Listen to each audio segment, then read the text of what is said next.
Hey everyone. Thank you so much, Pierce, and everyone at Brookline Booksmith for the invitation to be here tonight. I want to thank Adam at Transit Books and everyone at Feminist Press for organizing this event and for inviting a public space and Tolstoy together to be part of it. It's a thrill for me to have the chance to talk with Mary and Cassandra and Yiyun and to have their remarkable books as the frame for a conversation about nonfiction and experiments with form. I love the idea of experiments. Experiment to me means play.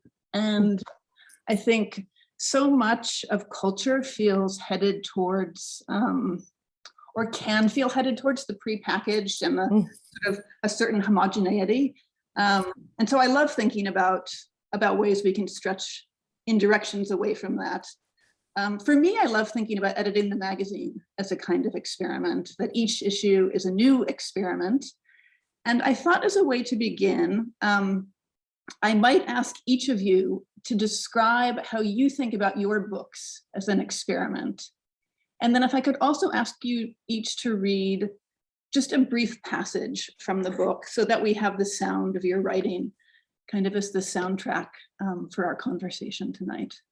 And Mary, maybe you could begin. Sure, absolutely. And I'm just so thrilled to be here with you all. I want to just convey much gratitude. Really looking forward to a conversation. Conversation seems in such a short supply these days. I am really interested in nonfiction off the page and in performance. And I'm as interested in nonfiction off the page as I am in the sacred share that I believe we experience when we read a book. But what's experimental about this book is its interest in upcycling what I call nonfiction's lost performative, the lecture. I was hoping to reclaim the lecture as a literary form, given its long affiliation with the essay and as an art that at its best is playful, actually, improvisational and liberatory rather than authoritarian and information bound. So it speaks directly, I think, to what you just said, Brigid. I was hoping to displace the bully pulpit of the mind in the era of our former president, to reclaim the podium, but without assuming I know what one is or where to locate it. The book lecture is a speculative manifesto. And so I think that those words obviously aren't generally compatible. It's a prose that asserts and dreams in equal measure. And mainly it's an invitation. I was hoping to write a book that would make conversation possible, inviting a reader to consider and devise with me a new form of thinking in public with me. I guess last I'll just say that it has a visual component and features I would hope in a kind of composite art-like way, the notebooks of my immigrant shoemaker grandfather, alongside some of my notes as well. So it's assembled and collaged like a lyric essay, but it also tries to bridge the space between the oratorical and the written. So I'll share a short passage. Etymologically, lecturer means reader, he who reads to. When was the last time you allowed someone to read to you? When the last time you longed for this, to read you to sleep or read you awake? The lecture hovers between the two, and its most heightened response, which is also its favorite temporality, is the nap.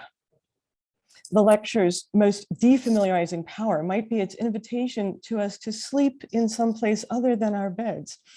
And in this, it conjures our earliest memories of being read to, as though we cannot find that place in our adulthood beds, but must be jettisoned to a space unbecoming us, wherein some kind guide gathered for a purpose unselfish invites us over a threshold and bids us rest.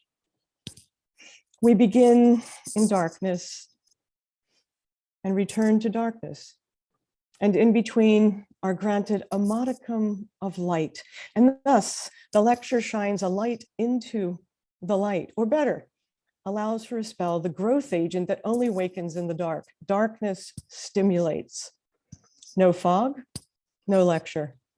In attending a lecture, I'm hopeful to exchange one fog for another, sometimes a brighter fog. Other times, one navigated with more confidence, one that distracts me from my own fog by introducing a more enticing one, a fog to layer atop my own, thence to sleep. But fog is not what we need, you say. We need water untrammeled by pollutants and air too clear as bells. My point is just that at the lecture, I encounter a fog that makes the ship that is my body clearer in its outline than ever before. And I get there by way of the lull. There was a lull in the lecture, the ripe pause. You missed everything else, even stopped listening, but you needed the sound of the voice in order to continue to pursue the thing the lecture gave to you. The juncture in a lecture, when I become fixated on my notes, requires the voice of the lecturer ongoingly. In the Stephen Jay Gould Tanner lecture, I pause on the detail of how a tiny bone that had served as the gill support in fishes came in time to take up residence in the mammalian inner ear. I missed whatever the rest of the lecture was about, but I need his voice to stay here. The room, absent the voice, would be like draining the room of water and expecting you to continue to swim. Once under, it would be like subtracting the foghorn or sonar that enables us to remain submerged. What is a nap in this context but a non-affirming nod, a type of note? I'm not listening, and I'm not listening. I'm noting. The lecture is this allowance. It says, yes, it's okay to pause, to be lulled, not exactly la la bye bye or soporifically into swoon or oblivion, but into a realm of heightened thinking feeling, blanketing perhaps, cradling us even, but not coddling, though there be pleats and folds of ideas tucked inside ideas. Such hum, lull, prattle, mutter as this can augur a calm before a storm, a brewing, though it may also introduce nothing more than a pleasing quiescence, unopposed to action, more its cultivated ground. Where is the lecturer who wishes for us to nap, uncertain what we will note, averse to a dictator's dictation? That's my offering, thanks.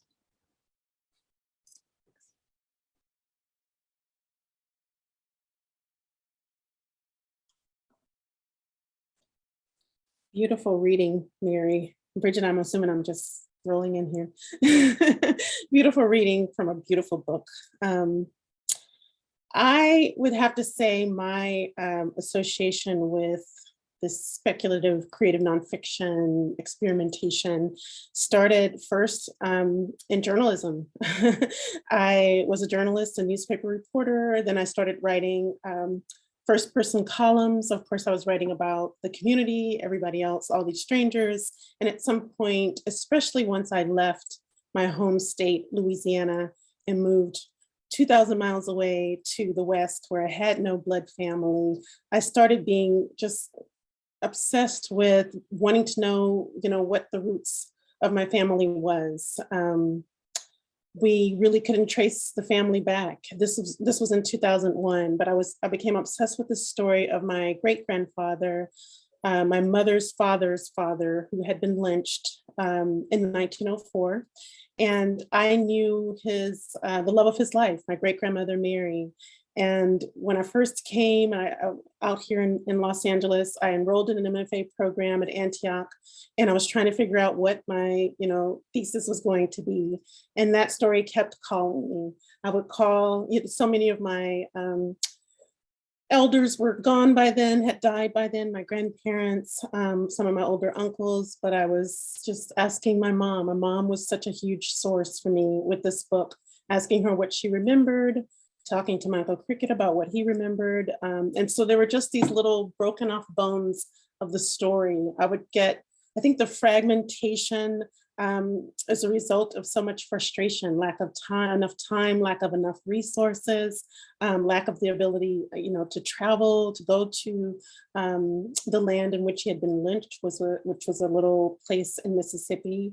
So I would stop and try to start something else, but I just kept coming back to it. At one point, I thought I would write it as a fiction.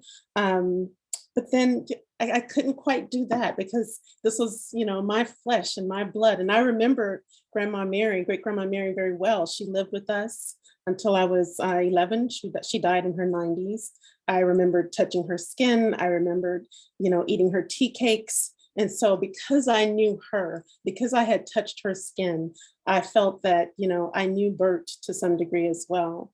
And I couldn't quite separate my story from this ancestral story. And so finally through, writing little pieces here and there, journaling, taking these disparate pieces to workshop, getting the feedback on ways that I could weave the two. I started over, several years, weaving them together. And then in 2006, I became pregnant. And I had it gave me a certain urgency to really go deeper into the story and tell this story. And, I think you just don't have enough time to write, and especially once you become a parent, become a mom.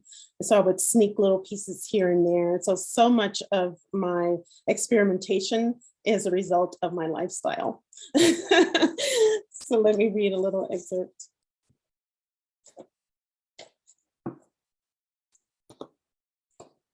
IPPISSISSIM.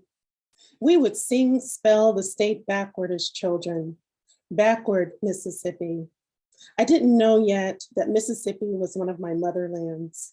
I didn't know yet that someone in our bloodline had been lynched in one of its backwoods, but I believe my body knew.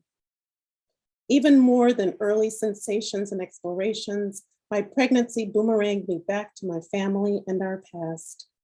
The idea of carrying a child to full term, of trying to see with my mind's eye each group of embryonic cells forming beneath my own, ignited awe and joy within me at the same time that it reignited an old preoccupation. Who were our people? Who were we before Grandma Mary settled in Louisiana? I needed to know for my child. I had been in Los Angeles for 5 years, but for the first time, the physical distance from my family mattered. Where the 2,000 miles separating us had once felt like freedom, now with new family blood forming inside me, I felt untethered and worlds away from my family and our ancestral home in Louisiana. From my now dead grandparents, my mother's parents, Grandmama Avis and Papa Houston, and from Houston's mother, Grandma Mary, the relative who, in many ways, represents the origin of our family history, our oldest, most visceral connection to the past, since most things, other relatives' names, our ancestry, grave sites, are unknown.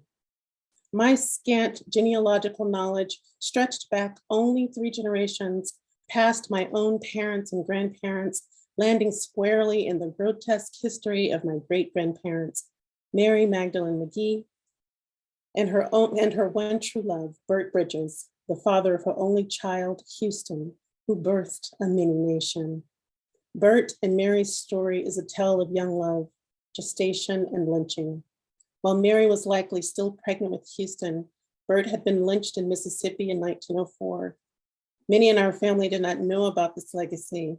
I did not want my child to be likewise blind to it and to its lasting impacts. By the time I left for college, and before I first listened to Billie Holiday, I had finally learned some fragments of our family's history, thanks to the storytelling tongues of my mother and Uncle Cricket.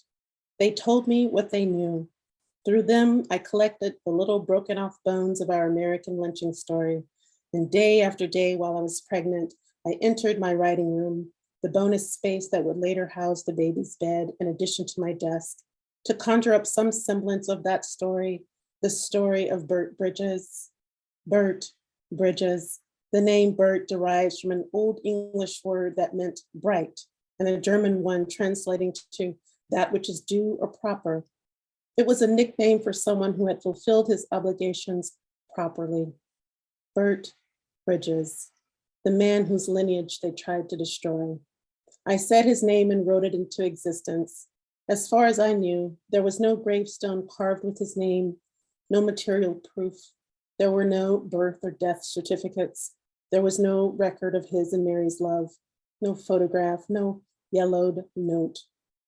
Using Papa Houston's delayed birth certificate as evidence, Uncle Cricket told me that the lynching likely took place in or around Holmesville in Pike County, Mississippi.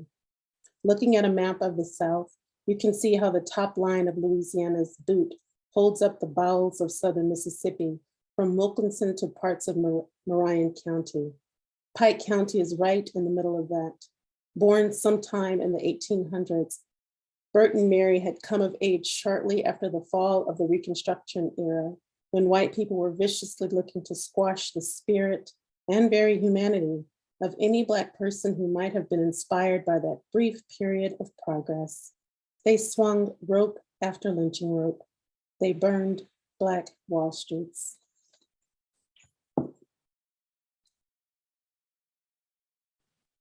Well, thank you, Cassandra, for that compelling reading. I could just go on listening to you. And also thank you, Mary, for your reading. And my book, I have written different kinds of nonfiction, but this is, it's interesting when Brigid said experiment, and I did a quick reading of the dictionary. Experiment, there's the archaic meaning, obsolete meaning means experience. So experiment also means experience. And etymology, the word actually comes from to try something. So I thought that's exactly what we're all doing here. We are experiencing things. We're also trying to do something with that experience. And my book, Tolstoy Together, 85 Days of War and Peace, really came from a specific kind of experience. This, just a quick background about the book. At the beginning of the pandemic, I just thought everybody was so lost. I was listening to you, Mary, just to think about fog. Everybody remembered, March 2020, everybody was in the fog.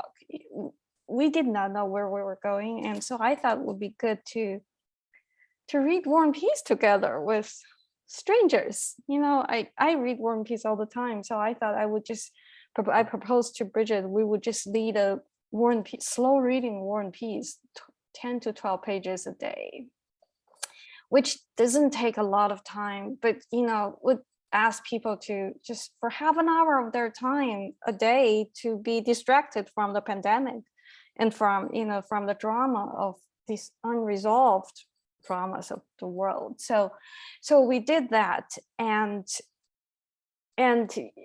much of the conversation was carried on social media. So I would post 3 comments every day, really just as a beginning of the conversation, and people around the world, about 3,000 people around the globe joined, and with a very lovely discussion, every day. And so we and when I say we, I mean Brigid and I, we compiled the 85 days of reading, my notes and the participants' notes, about 140 participants, readers' notes in the book. So it is an experiment. It is an experiment about, talking, or, Mary, you said having conversation.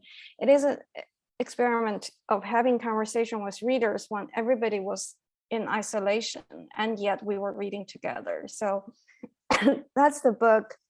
I'm just going to read a very short, passage from the introduction, from my introduction to the book, sort of explaining why I read Tolstoy all the time. So I did make a distinction, and I would not go into it. I think, there are common sense, there are uncommon sense, and there's common nonsense. So I made a distinction that, Tolstoy wrote common nonsense, uncommon sense not common nonsense, uncommon sense. One imagines that Tolstoy did not seek to write about uncommon sense. He simply presented the world, and the world, looked at closely, is often extraordinary. A line I never tire of in War and Peace. The transparent sounds of hooves ran out on the planks of the bridge. Colors are regularly described as muted or loud, but sounds that are transparent make a reader pause. The ringing hooves take me back to my early childhood in Beijing, where cars were scarce and flatbed horse trailers passed in the streets, carrying coal, lumber, produce, and sometimes people huddled together.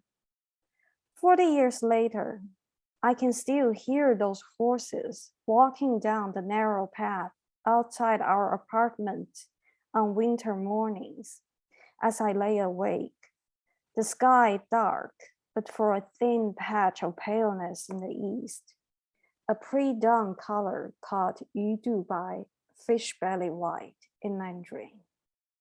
And there, when the outdoor and indoor were visible with shapes but not colors, when the tip of my nose turned cold if I let my head surface from the burrow between the quilt and the pillow, the heating in the building was only turned on from 7 p.m. to midnight.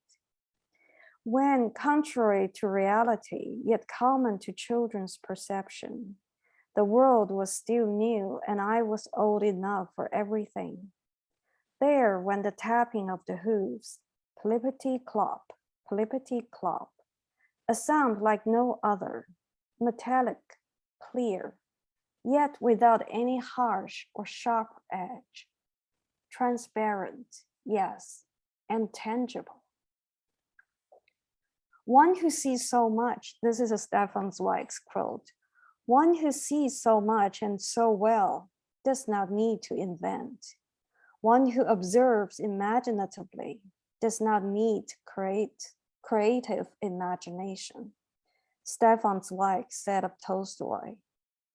One who sees so much and observed imaginatively also makes the best demand of his readers to read unhurriedly as one must live unhurriedly, with imagination, which is akin to reverie. I'm going to stop there. Thank you. Thank you so much, all of you, both individually to hear you read, and then to sort of think of those different stories and voices and experiences in a kind of conversation with each other. So I wanted to ask all of you, and to begin with sort of a seemingly simple question, but one I don't feel is. I actually think it's quite a big question, which is, what is really the difference between fiction and nonfiction as it affects the reader?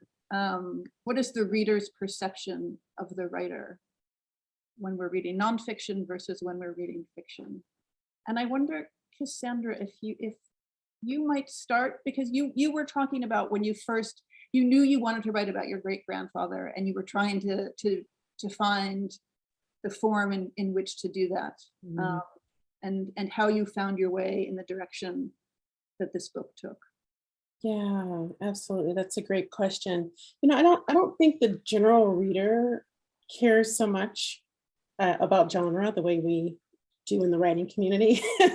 And so there was a point in all of my, anxiety about this book where I just said, I'm going to do away with genre. Yes, my MFA was under the umbrella of creative nonfiction. I'd been a journalist, but I had lots of fiction writer friends, lots of poets, especially poets. And really, it was just, I don't write poetry myself, but it was really through reading my poet friends and poets that I admire, reading poetry that kind of freed me up. And I think that can sometimes be more of an alliance between creative nonfiction, especially lyrical nonfiction, and poetry. And I just started embracing the poet's relationship to ink and space and time and the collapsing of all those things. So, in general, I don't think it's necessarily genre is a big deal to the general reader. I have friends who've written novels and had family members get upset with them, because they think it's true. With my memoir, people have called it a novel in fiction. So yeah, I'm not sure, I just think that it's about the story and the writing and the language, and that readers are going to appreciate anything that moves them, whether it's, infuriating them, making them fall in love. I think that it's really all about character development and language and that narrative arc.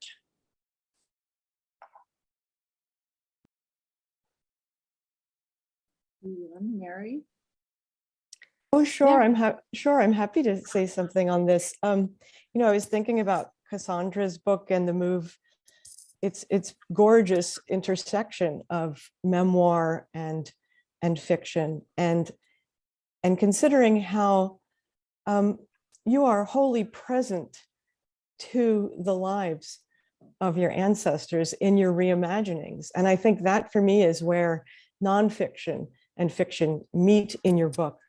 It's this feeling that you are wholly present to their lives, and that your present is made possible by their past. So I would say that the question really needs to be addressed in terms of every encounter that we have with a piece of nonfiction. I don't think that we can make generalized sorts of statements. And when I'm reading Tolstoy together, the fictive and non-fictive for me come together when I fall in love with one of the readers in the way that I fall in love with a character in a novel. And I've been dying to tell you that for me, it was someone named Miss Mainwaring. Yes, yes, yes. So yes. I don't know Miss Mainwaring, but it was such an extraordinary experience to be present to their thinking and their responses. And I felt like I was getting to know the stranger in a way that I get to know a character in a novel, but they were a reader. So if this answers your question, my own sense in my own work about these differences, I don't dare try to write fiction. Well, I have tried, let's put it that way. I dared and failed.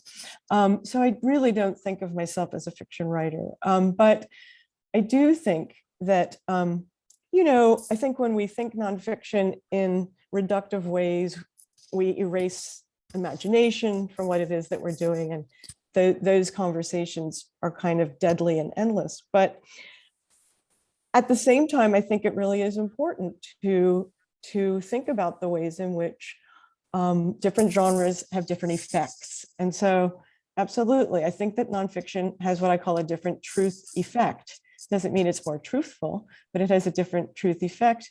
And that it often seems to presume in a good way that there is a witness who is present. And I don't think when I read fiction that I'm required to think about witnessing, even though, in the passage that Yiyun just read, we understand Tolstoy to be one of the greatest witnessers. Witness Says, yes. Thank you, Yeah. losing my language, witnesses. And I'll stop there. My mom was a big lover of Tolstoy, and she was always reading Tolstoy and the biography by Henri Troyat in particular. And the first book I took into my lap as a 12-year-old was Anna Karenina, actually. I didn't understand anything I was reading, but it had to do with this kind of need to imitate my mother. And I was talking to my mom about your book recently, and she was reminding me that Tolstoy, maybe this is where fiction and nonfiction meet. Tolstoy, she always felt really understood women, but was a terrible husband. So I'll just end my comment there. Yes. Yeah. I just want to mention, I just want to comment on Miss Mainwaring. I'm so fond of her. I don't know. Clearly it's not a real name. It's just a Twitter handle. And she was there for the entire reading. The first day she yelled at me for saying something that she did not like. And But you spend 85 days with this unknown person. She is a very good character. She's one of those Tolstoy characters who shows up in a scene with 2 sentences, steals the scene, and becomes the center, the center character of that moment. So I do think in the end, it's a very interesting book, Tolstoy Together, because I sorry, I got a Battle of Borodino behind me, so it's very hard to show anything. Oh, thank you very much, Cassandra. So I do think readers actually have become characters for me when we compiled the book. It's very interesting to me. It's a very interesting experience. But I just want to say, I agree with Cassandra and Mary just about fiction and nonfiction. I just want to add one more thing. I do write fiction, which oftentimes is very strictly fact-checked. Even I remember the first time I wrote for the New Yorker, there was a commercial line from 1990. The Chinese TV station would say, the Toyota car, wherever you go, there's a wherever you go into the mountain, there's a road. Wherever there's a road, there's a Toyota car. And the New Yorker fact checker said, could you produce that original commercial? I said, I could not. So there's I thought it was interesting experience of being fact checked as a fiction writer, but I also write nonfiction. I feel to me it's 2 things. I think fiction and nonfiction are both, speaking of experimenting and trying to do something, I think both genres are trying to reach some sort of truth, but truth is different than fact. So for nonfiction, I do think I'm conscious if I'm writing nonfiction, I do need some facts. I do need certain facts to uphold the frame of the work. While fiction, it's really just 2 different paths to the same. I guess, you walk through the forest, you go one path, through the facts, or you go through the other path, through your imagination, invented moments and invented details. But we actually reach the same destination, which is, some sort of truth. So that's how I look at it. I want to ask a little bit of a follow-up question, because part of what I was interested in is, and I'm coming to this not as a writer, but as a reader, is the expectations that I bring as a reader to a nonfiction book in terms of my relationship with the author. That if I'm reading nonfiction, whether it's memoir or a lecture or a compilation of a book club, is that I expect the author to be present in some way, to assert themselves or to announce themselves, and that I am allowed to think that I in some way know the person who is writing. And I think, or I expect that for nonfiction writers, the author can be deceiving me, the reader, in the same way that the author of fiction is deceiving me as a reader. And so I'm just a little bit curious how all of you think about that. And I might ask Yiyun about this in the context of something that she has said about her fiction.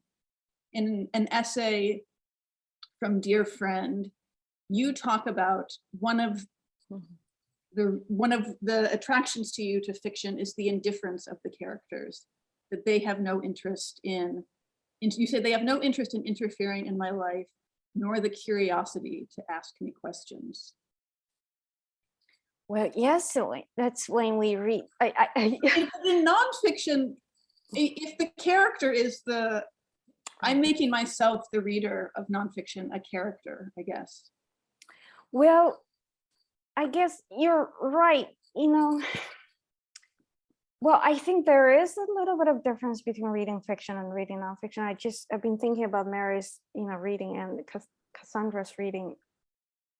I am more, I guess, when I was listening to their reading, I was more eager to listen to their voices rather than the stories voice, if that makes sense. I pay very close attention to how Cassandra, said this word, or Mary said the law. I felt like as a reader, I paid a lot of attention to the nonfiction writer's voice. But if I'm a reader of fiction, I don't care who the writer is, I because that's not my concern. The characters, I read the characters, and the characters actually don't have to care about me either. So it is a different relationship, I think. I don't know if that's true or it's just my imagine. There's a different contract there. I have to establish some sort of relationship as a reader to the nonfiction writer. Well, I don't establish that relationship with the novelist. Does that make sense? Cassandra and Mary, you may just have to explain myself to myself. No, that makes a lot of sense. That's brilliant. And thanks, Brigid, for pushing back on that question with the follow-up. You are absolutely right. I mean, I'm thinking just something as simple as the audio recording of a book. Often for novels, people want to hear a professional audio actor, whereas for memoir, I was told, because I wanted to push that part off to, I wanted them to hire someone. But they came back to me, Feminist Press did, and said, the audiobook company we really think that you should read it. Most people want to hear, similar to what you're saying, Yiyun, that the writer read their own memoir. And so I guess, yes, I wasn't thinking about that as the writer, kind of getting inside the reader's head, that you are, you're writing this. For me, I wrote a memoir, and for me, I was able to create a character out of myself. And it became, because most people in my life right now call me, my full name, Cassandra, but back home, my nickname is Sand. And so there was a certain psychological distancing in creating the self character. Maybe there's some mental splitting that goes on there too. But by the time I was done workshopping and editing and had released it out into the world, I had emotionally kind of moved on, but the reader hasn't. And so that's a great reminder that there are people who email me to this day, or Facebook message or Instagram message, and they do feel like they know you as a person. And my mom lost her husband recently, and there was just an outpouring from really strangers, because we've never met them, from my mother, and people saying that they felt like they knew my mother from the character that I'd made of her in the book. So I guess we do have a different type of responsibility to the reader. Yeah, this is so fascinating to be talking about. I'm interested, Brigid, that you want to find the author when you read nonfiction and not so much when you read fiction. And I'm afraid that my nonfiction might disappoint you, because I'm trying to escape my personality in my writing, and hopefully you don't find me there. But I think that brings us back to the question of nonfiction not being one thing and not being a totalizing genre. So the sort of nonfiction I'm interested in writing and tend to read has more of an affinity with poetry. And I think that insofar as I read fiction, nonfiction, and lots of poetry, and I was trained as a poet actually, I'm usually reading anything that I read for its relationship to language. And so for me, fiction, nonfiction, poetry, I'm interested in how the writer is establishing some new and unexpected relationship to language and asking me to listen in a different way. I think of writing as a sort of listening voice. And while I do think that fiction and nonfiction listens differently, I'm almost never interested in finding the author. I also think, I'm really interested in the difference between the writer and the author.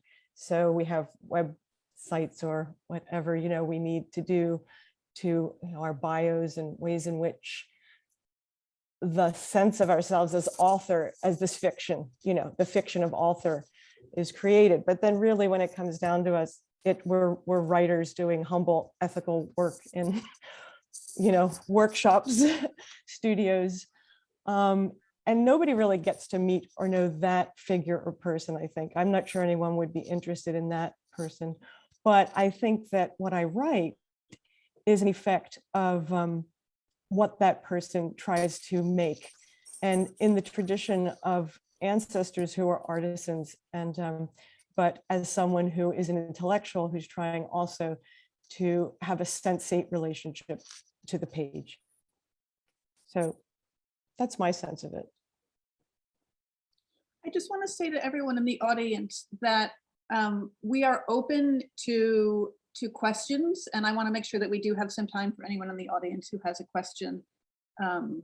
So we have the little Q&A section open, and I'll keep an eye on it. But Mary, I should say I think that you are present in your nonfiction, even if you're trying to escape your personality, and you're present in your interests and what you're paying attention to and what you're how you're framing things. I wanted to ask. There's so many different directions I want to go in with everything that you all have shared about your books, but I wanted to maybe ask if you could. I wanted to ask all of you in slightly different ways about kind of the negative space of nonfiction, the gaps, the what's left out. And Cassandra, I was thinking about a passage in your book,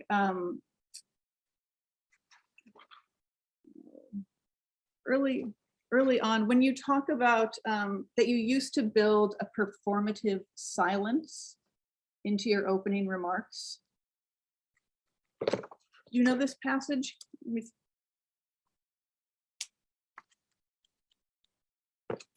me just. Is that at the beginning? Is that in the beginning in the poem? 31. When I gave readings from a book on awkwardness, I used to build a performative silence into my opening remarks. Sorry, that's me, and I think that just proves that you didn't find sorry. me. I'm sorry. I'm seeing a lasting, but it just proves that the author doesn't matter. Exactly.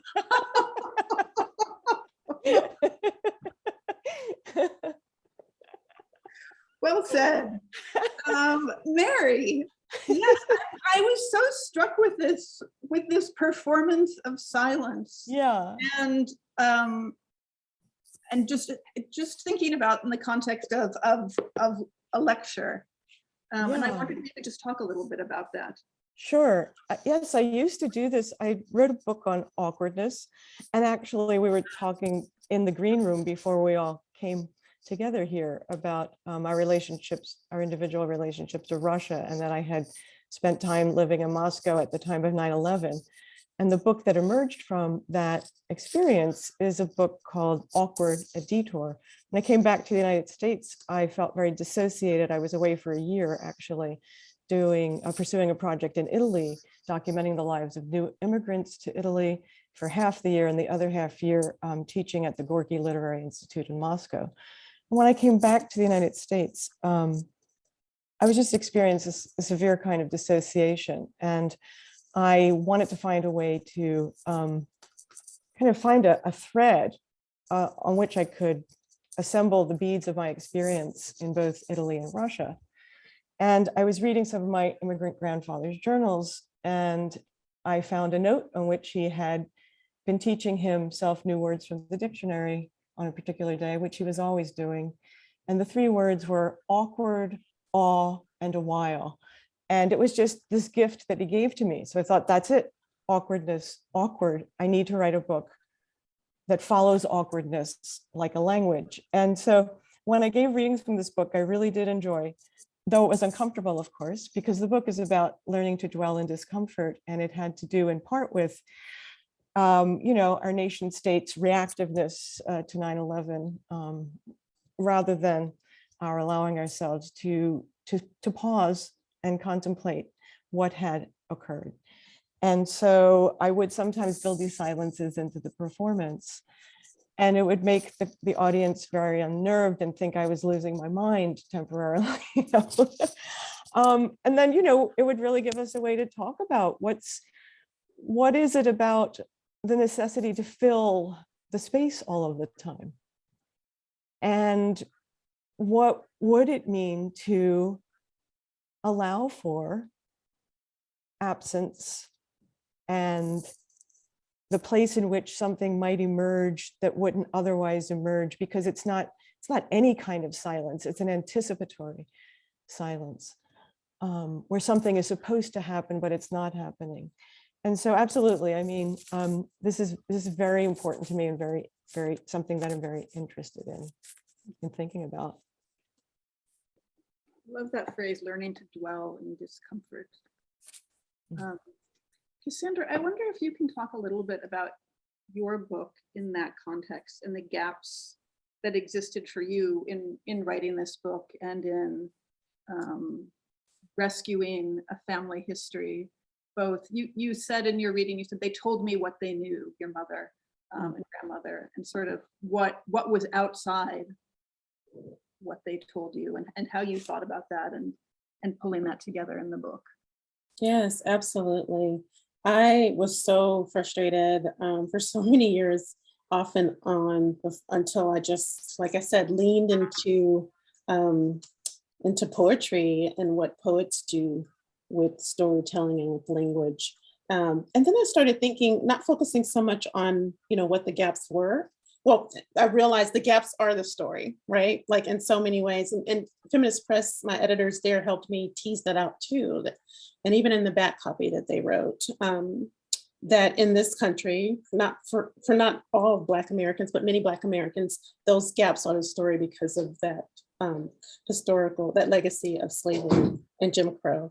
So I leaned in, I think, to the gaps, and then I started filling in the gaps with, you know, whatever material I could get. So no one had the recipe to Great Grandma Mary's tea cakes, but my sister and I, you know, researched looking up Southern women and their tea cake recipes, whether it was on YouTube or just, you know, on a webpage or blog. I would buy different ingredients. So just trying to recreate and fill in the gaps with fragrance, taste. I listened to music that was created around that time. I read as many books as I could about lynching. I found this great book called Strange Fruit, which is a collection of lynching plays, all written by women. Newspaper articles, you know, looking at newspaper articles that did have the names of people who were lynched and what happened, what the whole story was. And so many of those newspaper articles didn't have a name, but it was unknown. So I really leaned into, you know, language around the gaps and the unknowns and filled it in with, you know, the music, cookbooks, recipes, antiques. My sister is a collector. And so she would, you know, we're in different states, but she would send pictures to me of like a rocking chair that we imagined Great Grandma Mary having back when she was still in Mississippi. I remember the hair grease, Sulfur 8. And so I bought some of that. So I used technology to kind of connect me to the past by going to Etsy and, you know, purchasing a couple of things that you can't really find in the stores now. Yeah, I just leaned into everything, calendars, photos. I have only one photo of Grandma Mary, just one. Actually, my mom has the original photo. So when I was home once, I just took a copy, made a copy of it. And I just studied this, even though it's pretty blurry, just studied her skin, the circles under her eyes, her gnarled fingers, and combined all these little tangible things that I could find with memory and with conjecture and with, you know, other people's histories that are well documented.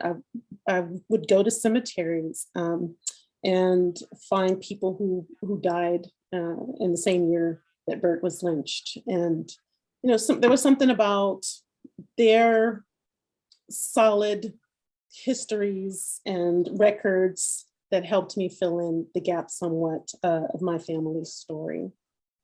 Yes. Yiyun, Yeah, I want to ask you this question, but I might ask it in the context of a question that someone in the audience is asking. Can you talk about the role Twitter itself played in creating a poetic framework for commentary in War and Peace? And yes, yeah, go ahead. I shall answer that question. But can I just make like a follow-up comment on both Yes. Mary and Cassandra's? It's interesting when you said, the gap. And I was listening to Cassandra and I thought, well, I think sometimes writing nonfiction is about the distance either we put in between ourselves and the readers, or the distance, we try to eliminate, or, Cassandra is recreating the history with technology, with objects. It is just bringing the narrator or bringing the granddaughter closer to that moment, just getting closer. I feel it's an act. It's a very, I don't know, willful act of shortening the distance between one historical moment and another, present. And well, Mary said something that just so very much too. You said, the awkwardness. In my book, there was Pierre was described as awkward but not embarrassed. And I think, I made a distinction. I wrote a little essay, making a distinction between awkwardness and embarrassment. And I feel that I'm just listening to you. You said when you were writing nonfiction, you were trying to write your personality away. But I thought, wait, that's, there's nothing awkward in that. There's nothing embarrassing in that. It's just opposite of what Cassandra is doing. You're putting a little distance there. So that's just my listening to both of you. I just thought it's so interesting. It's all about distance. But just quickly to answer the audience question, the Twitter is a most fascinating tool to discuss War and Peace because of the confinement of the characters. I made it sure that I only wrote 3 tweets, which was confined. But I think it's the multitude of everybody's voice, together. It's like you are going to write a long poem using only one kind of meter. I feel that's the confinement you put onto this whole discussion. And yet I think somehow, because I think the question is about the poetic, what's the poetic form of the discussion? I think it's just when we have that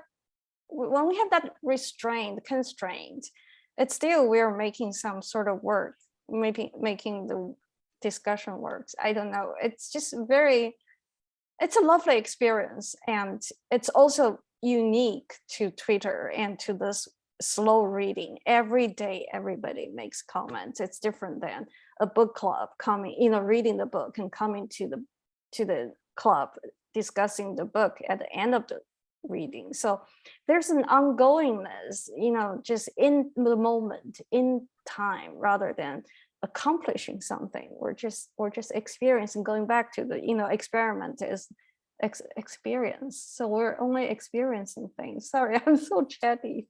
Can I ask you about?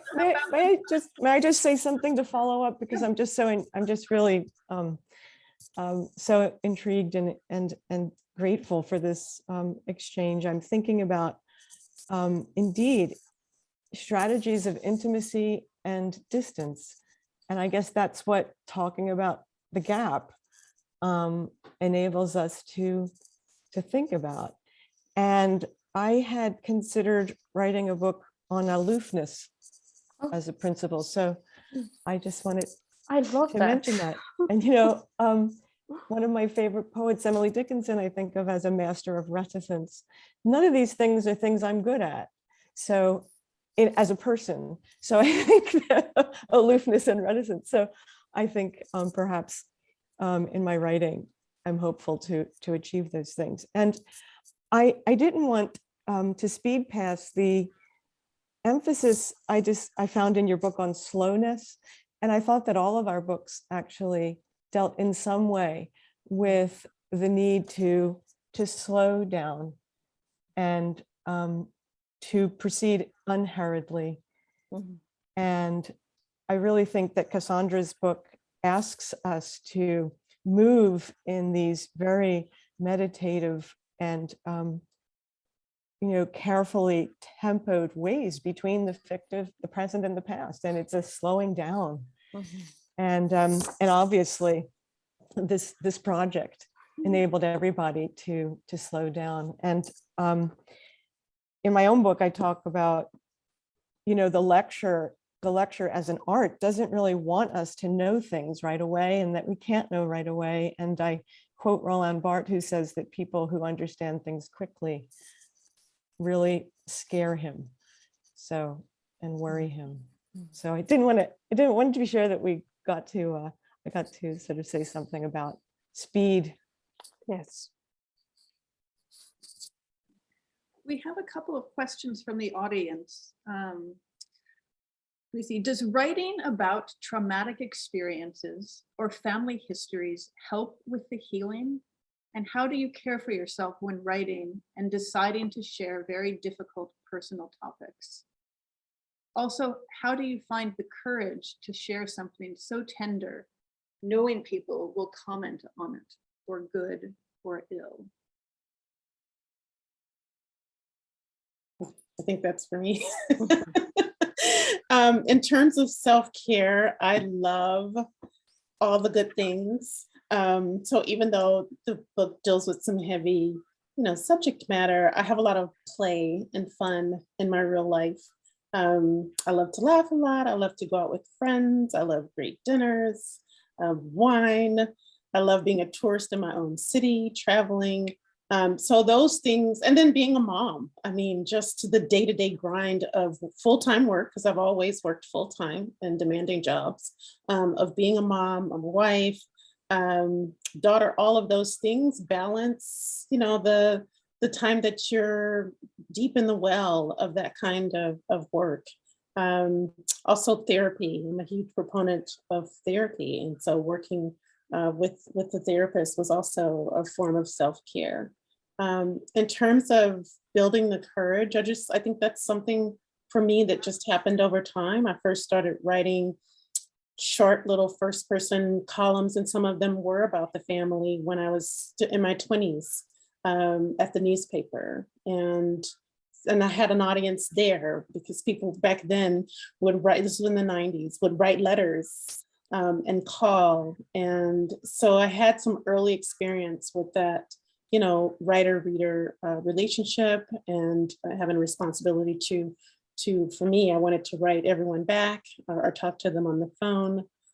So I think over time, just building up some resilience, because it's not always positive feedbacks, and sometimes it's criticism. And so just building a thick skin. And I knew that writing was what I wanted to do since I was 11 years old. And so I'm was willing to take the good and the bad.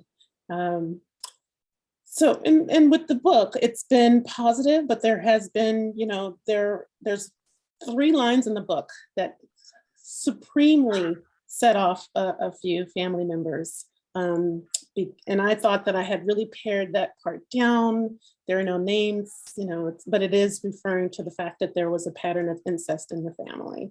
And so I've been, I think, cut off from these particular family members. And so that is, I am human. So that is very painful. And I've been journaling about it. I've talked to loving, supportive friends and family members about it. I've talked to a therapist about it, my former publicist. So I have to accept that not everybody's going to be excited and supportive of what I write, and then fill in the pain with reflecting on, should I have taken another route? Should I have put that in there, even though I feel like it was a part of the larger story? So really, asking myself deeper questions, talking to other memoir writers who've experienced the same, talking to idols, writers that I admire, Alice Walker, knowing that some of the things that she's been through with her work, Toni Morrison, Maya Angelou, criticism from their very communities. has been very just affirming for me.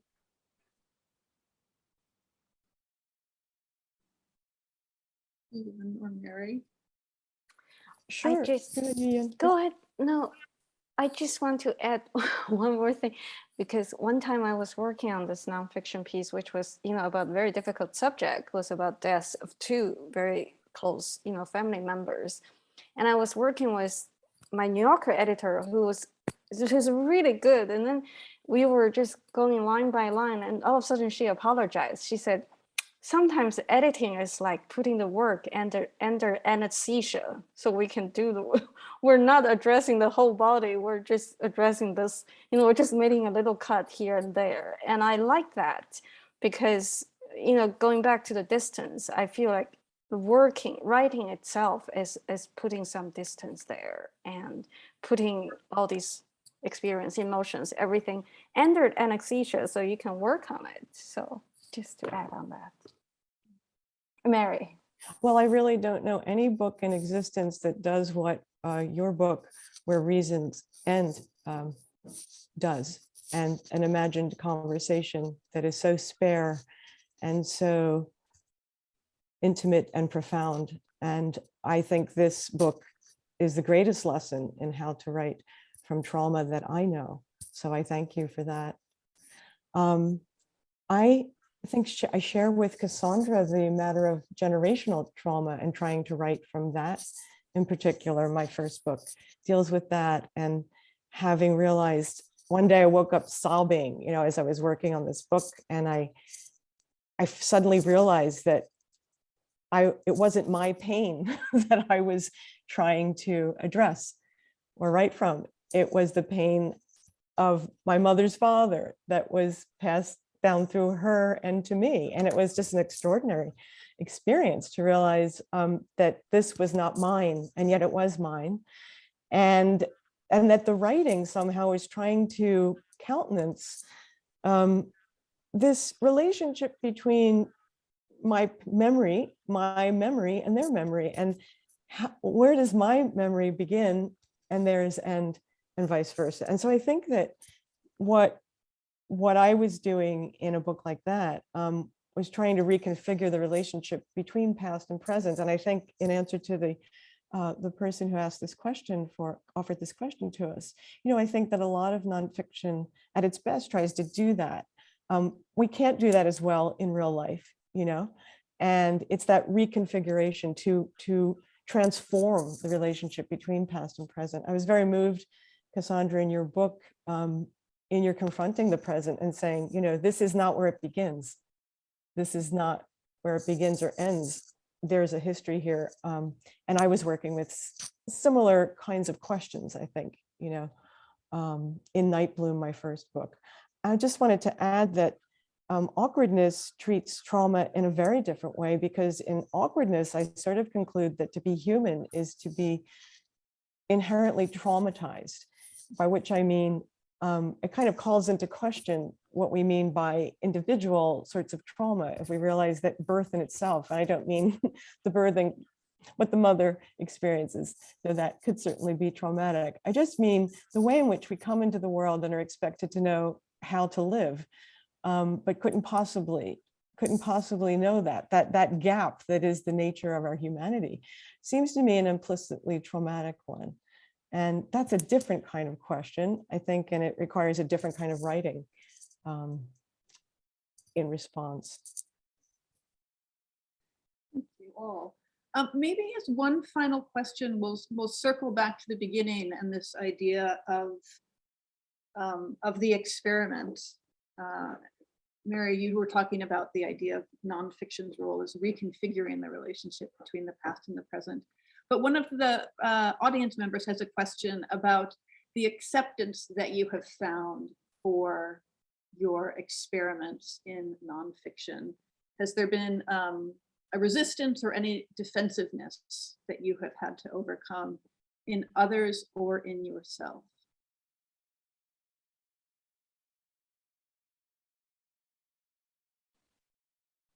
What a great question. Yeah, I would love it. It's like No resistance. we're all, this is performance performative silence world. Well, I'll start because it's probably a little easier for me to talk about this book, which, is nonfiction, but which it's made not only from my voice, but multiple voices, from the readers. I think the resistance is what, wait, hold on. Let me just take a look at the question again. It's acceptance. I think the acceptance is knowing that we can only do like a snapshot of the discussion for 85 days. There are so many tweets and so many interesting thoughts we cannot include in the book, and we would just accept that because, as Mary said, Miss Mainwaring is such an interesting character. Every reader is an interesting character, but a character doesn't have unlimited space and time in a book, so we just have to rely on just as we rely on good fiction, as a glimpse will give us the whole character. So we will just rely on a glimpse of each reader's thoughts, will give us a sense of where these readers are in life and how they read and how they process things. So maybe do you think no resistance, Brigid, on our behalf? Probably not a lot. I was thinking with what makes Miss Mainwaring such a wonderful character is that she embraces the idea of experiment as a reader. And I remember early on when we started the book club, there were a few questions from people, am I doing this right? Am I participating in the right way? And I think one of the joys of the experience, and I think of the book, was that the whole idea was that you bring to it whatever experiment you want, and however you engage with it is the right way. And sort of that cacophony of experiments and voices was, I think, what we tried to capture in the book.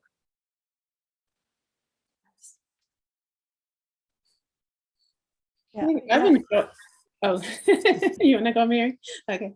I've enjoyed the conversations that I've had with writers who, likewise have a family story that they want to tell, or other story from history, but felt stopped or blocked in some way, and now are looking at, experimental ways that they can tell their own stories. So that's been affirming in a lot of ways, and I've had a lot of creative discussions with other writers. So I love that. I love that people are feeling like I don't have to have this fluid, linear story in all of the research in order to begin.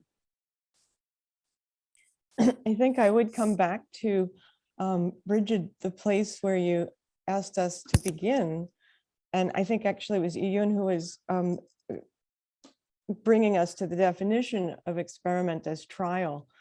And so I think that insofar as there are resistances on the writer's part to her own experimentations, one has to be willing to fail.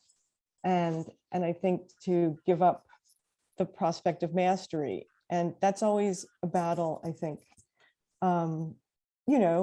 The difference or relationship between mastering the page and being besieged by a subject and making oneself humble in its midst and letting it work on and through you rather than asserting and exerting your own mastery. And I think that my own resistance to my own experimentations or failures or attempts emerges in my not, I think, ever having experimented as radically as a writer as the writers whom I most love. So there's always, I have to set the bar much higher than what I can kind of rise to. Maybe I'll still have the chance to try. And as for acceptance of one's work by readers, depending on the degree of experimentation, my own self-consoling mythology is to quote Gertrude Stein usually, who said that she wrote for the reader that didn't yet exist. Now, that doesn't help publishers. Publishers really don't want to hear that, but maybe we're all writing for the reader that doesn't yet exist. And I take counsel in that because I think of the books I love the most And those books are books that kind of tutor me in how to read them. I don't know how to read them, and they make me into a particular type of reader. Thank you for that question, though. I really love that question. Well, thank you all so much for this conversation, for your books, everyone in the audience for your questions, and to Pierce and everyone at Brookline Booksmith for the invitation to do this event with all of you. Yeah, thank you all so much. I know in the green room I asked, could we go a little long, because I didn't think an hour would be enough. Well, this was still not enough. I don't know if there would have been time enough for this beautiful, incredible, thoughtful conversation. And lots of really wonderful comments in the chat. I particularly love Linda's comment. She said, "Many thanks for your work and words tonight. To be human is to be inherently traumatized," Mary observed. "To be together is to be blessed, I offer." Thank you, Linda. I couldn't have said that better myself. So thank you all. We have all the copies of these books, others by these authors too, on our shelves. Come support an independent bookstore. Thank you all so much. Thank you. This was wonderful. Thank you very much. Thank you, Cassandra and Mary. Thank you. Wonderful to meet you all. Mary, Yeah, Pierce, thank you. Wonderful. Bye, everyone. Good night. Right.